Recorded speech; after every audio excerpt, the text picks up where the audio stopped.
आज प्रभाग क्रमांक 8 या शिर्डी नगर परिषदेच्या निवडणुकीनिमित्त उपस्थित असलेले कार्यक्रमाचे अध्यक्ष, आमचे ज्येष्ठ सहकारी माननीय श्री हिरामनजी वारुळे, आदरणीय गोपीनाथ बापू, माननीय शिंदेजी, माननीय दीपकजी, सर्वच आमच्या आलेल्या माता भगिनी, आलेले सर्व सन्मान्य पत्रकार, ग्रामस्थ आणि आमचे उमेदवार माननीय रविदात्या गोंदकर आणि मित्रांनो, सर्वात प्रथम थोडासा उशीर झाल्याबद्दल, थोडासा आणि जास्तच झाला, मी आपली माफी मागतो. पळापळ भरपूर आहे. लोकांचं जेवढं प्रेम वाढतं तेवढा त्रासही वाढतो. प्रत्येक ठिकाणी जावं लागतं आणि मग एक तारीख आणि वेळ पुढे जाते. आपण सगळेजण आपला वेळ खर्च करून इथं आलात. आपलाही वेळ एवढाच अमूल्य आहे.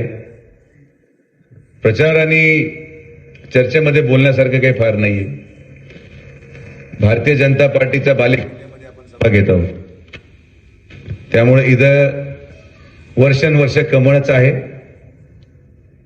कालही कमळ होतं, आजही कमळ राहणार आणि साईबाबांचे आशीर्वाद राहिले तर पुढे पण कमळच चालणार, असा हा परिसर आपला राहिलेला आहे. आपण विचाराचे लोक आहोत. इथं फार जास्त भाषण, फार जास्त मतं मागायची मला वाटत नाही आवश्यकता आहे. कारण की शिर्डीसाठी महायुती म्हणून, भारतीय जनता पार्टी आपण काय केलेलं आहे हे आपण या ठिकाणी लोकांनी मागच्या काही कालावधीमध्ये पाहिलेलं आहे. विधानसभा पार पडली, तिथंही माननीय नामदार राधाकृष्ण विखे पाटील साहेबांच्या नेतृत्वामध्ये आपण मतदान केलं. आज जेव्हा शिर्डी नगर परिषद निवडणूक पुढे आलेली आहे, आपल्या विकासाची गंगा किती मोठी आहे की जेव्हा शिर्डी नगर पंचायत निवडणूक लागल्यानंतर स्पर्धा असायची, पॅनल तयार व्हायचे, पॅनल तयार होऊन एकामेकावर भाषणं व्हायचे. आज तुमच्या आशीर्वादाने जे काम आपण एवढे वर्ष केलं, त्या कामाच्या आधारावर समोर पॅनल सुद्धा तयार होऊ शकला नाही. हे सगळे तुमच्या आशीर्वादाचा परिणाम आहे. कोणी सभा घ्यायला तयार नाही, कोणी भाषण तयार करायला तयार नाही. कारण की बोलणार काय? सुरुवातीला निवडणुकीला हा मुद्दा उपस्थित केला की कसं शिर्डीमध्ये पहिल्यांदा साईबाबांच्या या पावनभूमीमध्ये हे दुर्दैवी जातीय राजकारण करायचा काही लोकांनी प्रयत्न केला. ओबीसी आणि मराठामध्ये तेढ निर्माण करायचा प्रयत्न केला. पण आपण मास्टर स्ट्रोक ओपन जागेवर ओबीसी निवडून दिला, विषय संपून टाकला. हे लोक, यांना शिर्डीचं काही घेणं नाही. मी आता जे रिक्षा पाहतो, किती नवीन चेहरे. मी कधी 10 वर्ष 15 वर्ष पाहिलं नाही. काही लोकांना रिक्षावर फोटो पाहिलेत, चिन्ह इतके भारी आहेत. कोणी पंखा, कोणी कूलर, कोणी गॅस, कोणी शेगडी, कोणी कप, काय काय चाललंय, काय काय पाहायला लागलं माहित नाही आज. पण यांना हे माहिती नाही की निवडणूक लढायची कशासाठी. आज शिर्डीमध्ये जो विकास झाला, शिर्डीमध्ये जी परिस्थिती निर्माण झाली, माननीय नामदार राधाकृष्ण विखे पाटील साहेबांच्या नेतृत्वामध्ये आपल्या सगळ्यांच्या आशीर्वादाने आपण 8व्यांदा विखे पाटील परिवाराला या शिर्डीमध्ये सेवा करायची संधी दिली. हा तुमचा विश्वासाचा परिणाम आहे की आपण शिर्डीमध्ये 24 तास पाणी देऊ शकलो, कुठेही कचरा सापडत नाही. आणि जो 9 महिन्यापासून मी मुद्दा हाती घेतला, मी तुम्हाला शब्द देतो,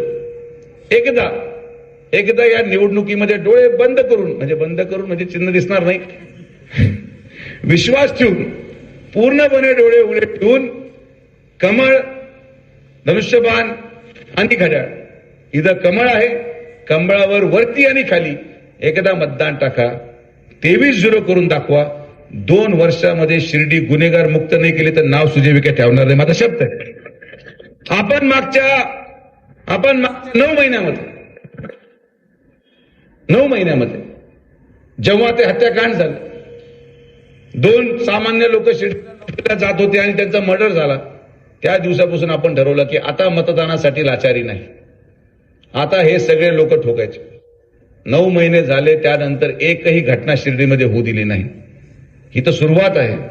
गुन्हेगार कुठे जरी लपलेले असतील, घराघरामध्ये जाऊन त्यांना बाहेर काढणार आणि शिर्डीमध्ये पुढच्या 2 वर्षामध्ये एकही गुन्हेगार सापडणार नाही. महिला सुरक्षित 12 वाजता रात्री फिरू शकणार. हा शब्द सुजय विखेचा आहे. सुजय विखेने एकदा शब्द दिला का तो पूर्ण झाल्याशिवाय थांबत नाही, तुम्हालाही माहिती. आणि म्हणून आज ही निवडणूक आमच्या रवी तात्याची आहे. रवी तात्यासारखा मेहनती माणूस मिळणं हे मग माझं भाग्य समजतो. रात्रंदिवस संघटनेसाठी, पक्षासाठी, जनसामान्य लोकांसाठी तो पळतोय. आणि म्हणून आपल्याला या गोष्टीला साथ देऊन, थोडासा साधा माणूस आहे, निवडणूक आता एकदम शेवटच्या टप्प्यात आलेली आहे आणि आपण सगळ्या गोष्टी पूर्ण केल्या. लोक म्हणते हे पाहिजे, पाणी दिलं. त्या महिला म्हटल्या प्रदीप मिश्रांना आणा, तेही आणलं. पैसेही संपून गेले. कारण पण काय करणार, महिला म्हटल्या की आपण शिवपुराण घेतलं पाहिजे, घेऊन टाकलं. तुमच्या शब्दापुढे आम्ही नाही. या मतदारसंघाच्या आणि या शिर्डी शहराच्या महिलांच्या मनामध्ये ज्या ज्या गोष्टी आहेत त्या त्या गोष्टी पूर्ण करून द्यायची जबाबदारी आपली आहे. MIDC मुळे आज रोजगार निर्मिती होईल.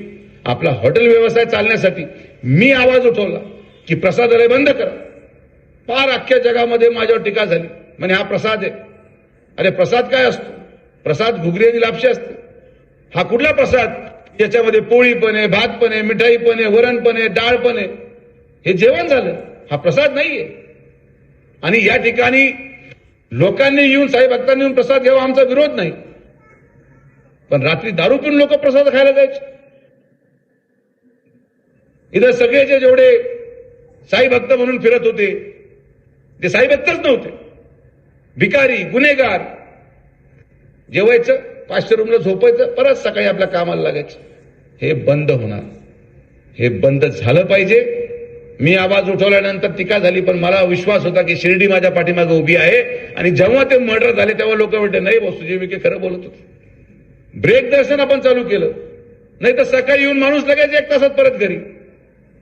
लोक थांबले पाहिजेत.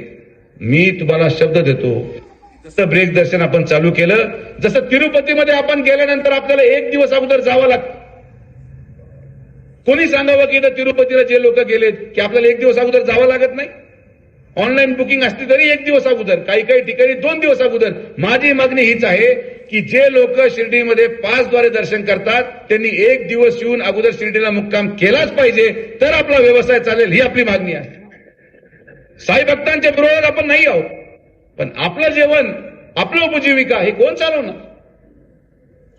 शिर्डीमध्ये कोणी सुरक्षित नाही अशी भावना निर्माण झाली. आपण ती भावना मोडून काढली आणि शिर्डीचे हॉटेल चालले पाहिजे, व्यवसाय चालले पाहिजे, यासाठी आपण यापुढे काम करणार आहोत. आता 8 महिन्यावरच निवडणूक आली, विधानसभा संपली आणि परत लगेच भाषणाला आपण सुरुवात केली.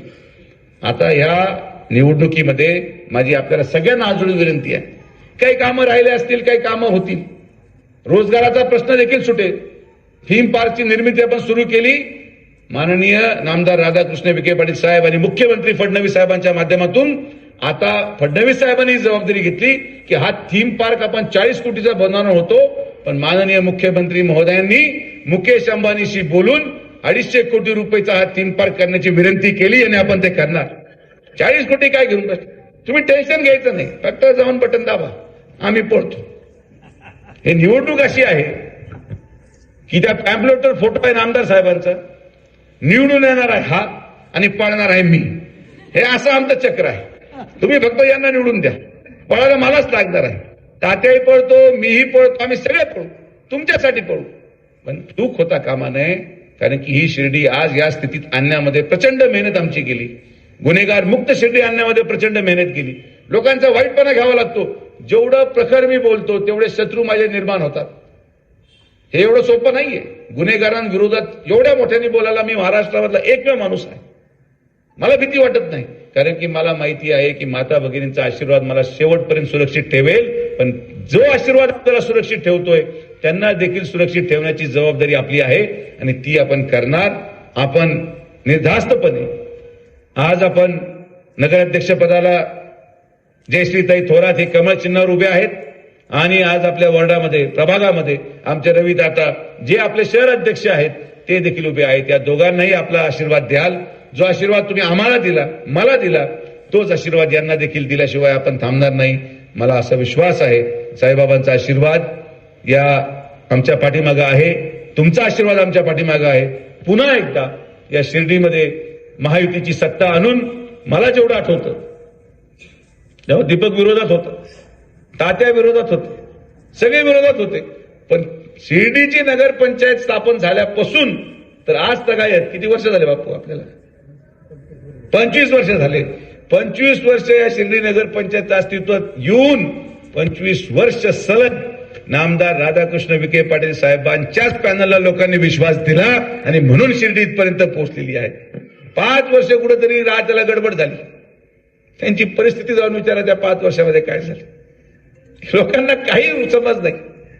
जे लोक निवडून येतात, इथं मतं मागू राहिले, जे आज तुमच्याकडे मतं मागायला येत आहेत, तो कुठल्याही चिन्हाचा असो, त्याला विचारा तुम्हाला माहित काय?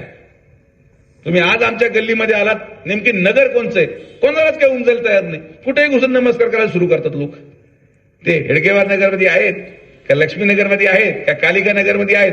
एकाने विचारलं कुठे, माहित नाही पण आम्हाला मतदान टाका. असं कुठं चालतं का? राजकारण चालू आहे का पिक्चर चालू आहे? तर मला विश्वास आहे की लोक या सगळ्या उमेदवारांना जे आज पहिल्यांदा दिसायला लागलेत यांना यांची जागा दाखवल्याशिवाय राहणार नाही. आज आपण सर्वजण आलात, सगळ्यांचे मनापासून आभार. महायुती आणि कमळ हे शिर्डीचं भविष्य आहे. सुरक्षित शिर्डी, समृद्ध शिर्डी हेच महायुतीचं मंत्र आहे आणि माननीय नामदार राधाकृष्ण विखे पाटील साहेबांच्या नेतृत्वामध्ये हे मंत्र आपण यशस्वी करू. तुमच्या आशीर्वादाने, तुमच्या साथीने आणि आपल्या सगळ्यांच्या एकत्रीकरणाने एक परिवार म्हणून महायुती या शिर्डीचा विकास करेल हा विश्वास व्यक्त करतो. थांबतो. जय हिंद, जय महाराष्ट्र, जय श्रीराम.